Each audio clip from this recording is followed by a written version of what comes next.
성경 말씀 요한복음 21장 1절에서 19절 말씀 중에서 14절까지만 교독으로 함께 읽겠습니다. 그 후에 예수께서 디베라 호수에서 또 제자들에게 자기를 나타내셨으니 나타내신 일은 이러하니라. 시몬 베드로와 디두라 하는 도마와 갈릴리 사람 나다나엘과 세베대의 아들들과 또 다른 제자들이 함께 있더니 시몬 베드로가 나는 물고기 잡으러 가느라 하니 그들이 우리도 함께 가겠다고 나가서 배에 올랐으나 그날 밤에 아무것도 잡지 못하였더니 날이 새어갈 때 예수께서 바닷가에 서셨으나 제자들이 예수이신 줄 알지 못하는지라. 예수께서 이르시되 얘들아 너희에게 고기가 있느냐 대답하되 없나이다. 유리스의 그물을 배 오른편에 던지라. 그대는 잡으려 하시니 이에 던졌더니 물고기가 많아 그물을 둘 수 없더라. 예수께서 사랑하시는 그 제자가 베드로에게 이르되 주님이시라 하니 시몬 베드로가 벗고 있다가 주님이라 하는 말을 듣고 겉옷을 두른 후에 바다로 뛰어내리더라. 다른 제자들은 육지에서 거리가 불과 한 50칸 정도로 작은 배를 타고 물고기 든 그물을 끌고 왔어.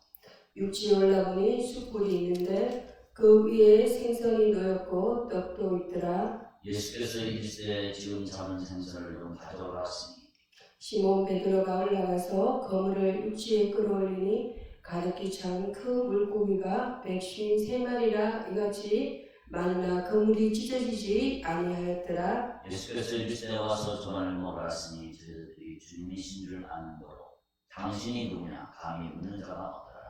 예수께서 가셔서 떡을 가져다가 그들에게 주시고 생선도 그와 같이 하시니라. 이것은 예수께서 죽은 자 가운데서 살아나신 후에 세 번째로 제자들에게 나타나신 것이라. 아멘. 오늘의 성경 말씀 한 구절 보겠습니다. 빌립보서 3장 14절 말씀 주십니다. 그때를 향하여 그리스도 예수 안에서 하나님이 위에서 부르신 이름의 상을 위하여 달려가느라. 기도하겠습니다. 나의 성공이 되시는 나만의 길을 용감하게 가게 하소서. 성공이 되시는 하나님 아버지, 오늘도 새날을 주셔서 감사드립니다. 오늘도 나의 하루가 하나님 앞에서 성공적인 하루가 되기를 위해 기도합니다. 세상에서 바라보는 성공과 상관없이 하나님이 원하시는 하루가 된다면 그것이 참된 성공인 줄 믿습니다. 오늘 나의 자리에서 하나님께서 박수치며 기뻐하시는 성경적인 성공의 모습을 갖게 하소서.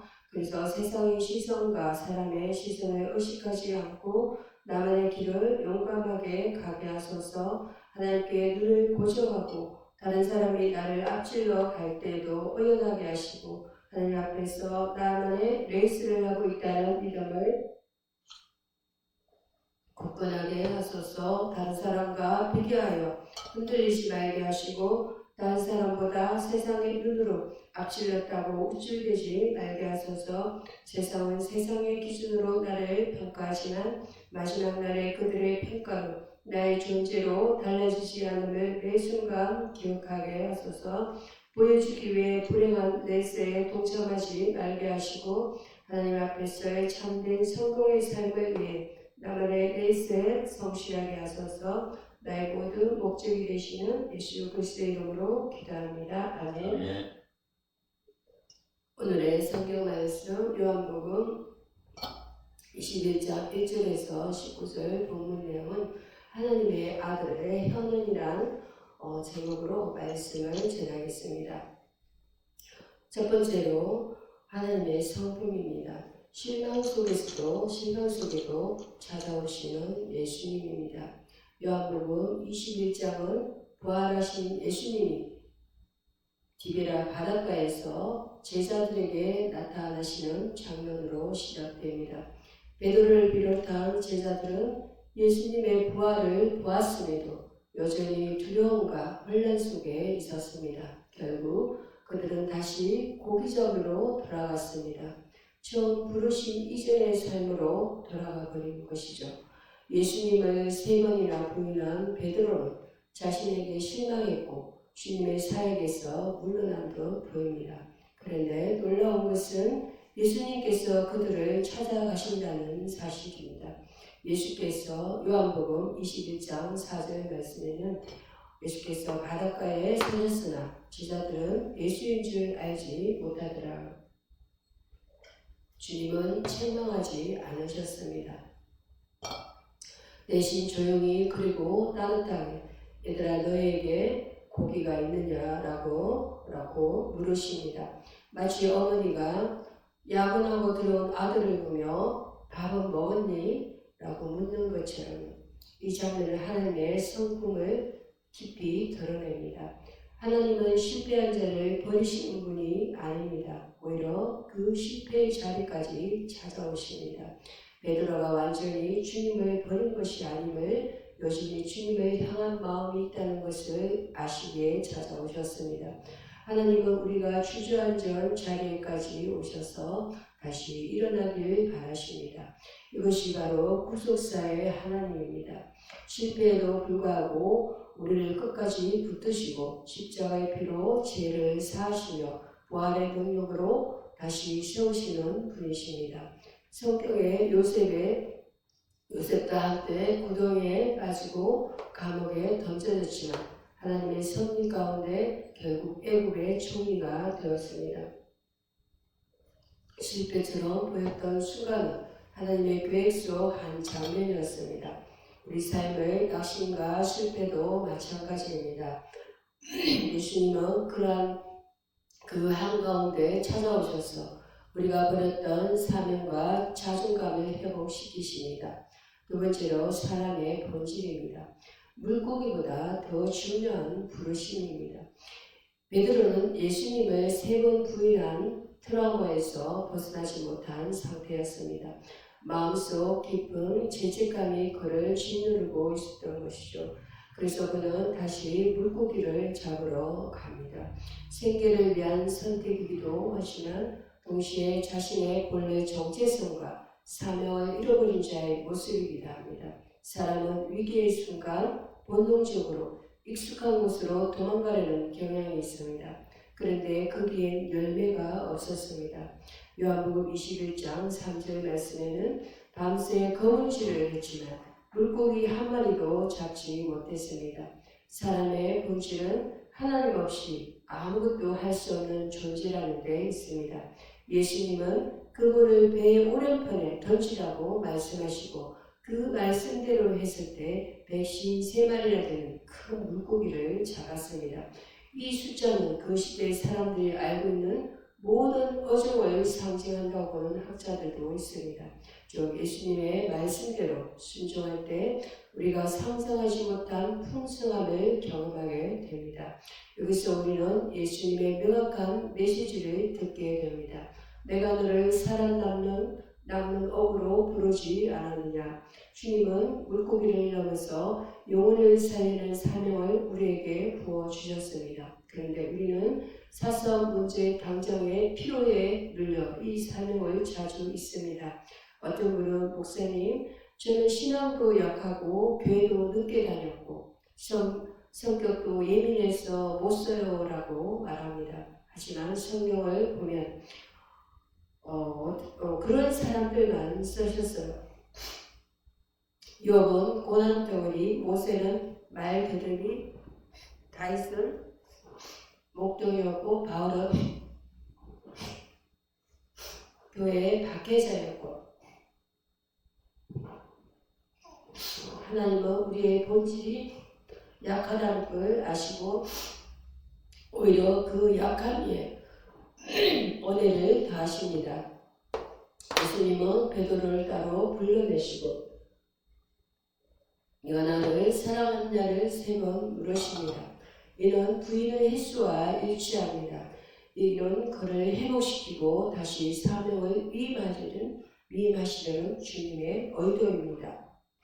예수님은 우리가 완벽해서가 아니라 그분의 사랑 안에 있기 때문에 쓰십니다. 우리의 본질은 부족함이지만 예수님의 부르심 안에서는 하나님의 도구가 됩니다. 세 번째로 마귀의 역사입니다. 흔들리는 마음을 틈타는 마귀입니다. 이 본문에서는 마귀가 직접적으로 언급되지는 않지만 그 배경 속에 마귀의 관계가 느껴집니다. 예수님께서 공생애 동안 시므나 보라 사탄이 밀가부르듯 하려고 너를 청구하였으나 내가 너를 위하여 믿음이 떨어지지 않기를 기도하였노라.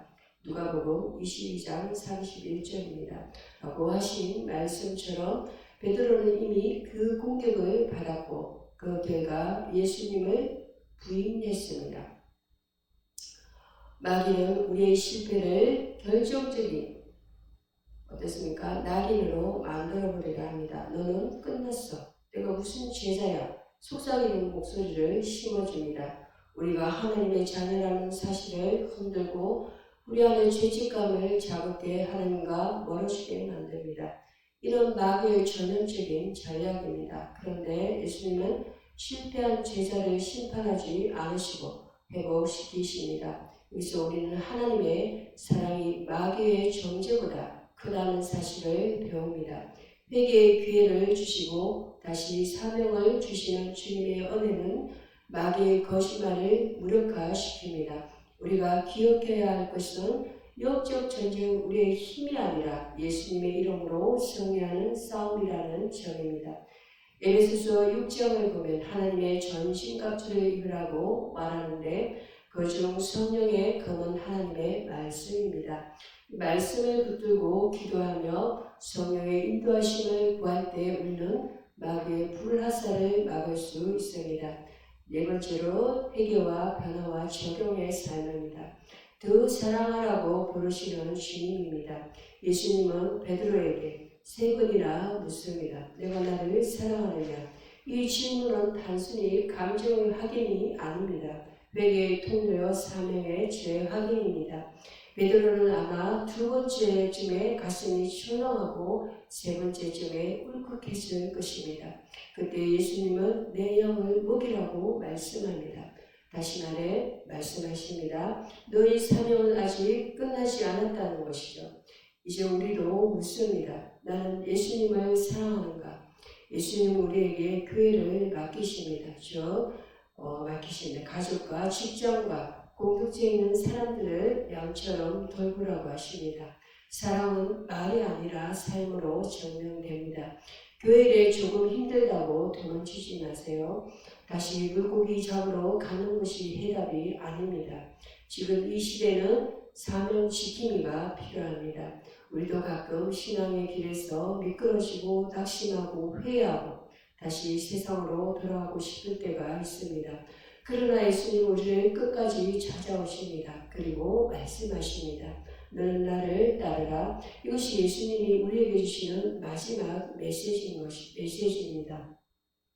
순종의 길이 어렵지만 그 끝에 천국의 영광이 기다리고 있습니다. 주님께서 다시 오실 그날까지 충성되이 주님을 따르라는 말처럼 주님의 재림을 바라보며 오늘을 살아가야 합니다.